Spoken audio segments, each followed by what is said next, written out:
plus en plus d'adeptes nés au Japon. Ce jeu qui oppose des joueurs équipés de parfaites répliques d'armes à feu et de tenues de guerre séduit aussi bien des nostalgiques des commandos que des enseignants ou des cadres d'entreprise.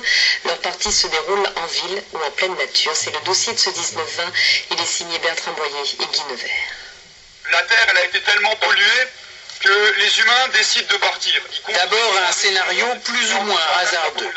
Ensuite, une mission et une discipline très relative. Hérisson, tout autour. Ok, vous vous mettez derrière les prédateurs, vous allez sur cette ligne.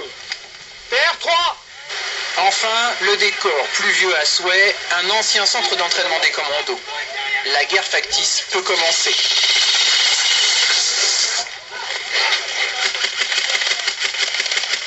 Qu'est-ce qui se passe là?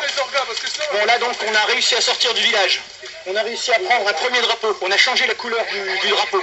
Ce qui fait qu'on va pouvoir installer soit un hôpital, soit une base pour arriver avec nos vaisseaux. Pardon, c'est à droite! Face à face, 50 joueurs français et autant de combattants suisses prêts à en découdre. Leurs armes, des répliques parfaites et coûteuses tirant des billes de plastique inoffensives au-delà de 10 mètres. Mais disons que c'est une alternative au paintball qui est beaucoup plus dynamique en fait. Et de par le fait des répliques qu'on utilise, on a déjà une simulation en fait. C'est plus une simulation.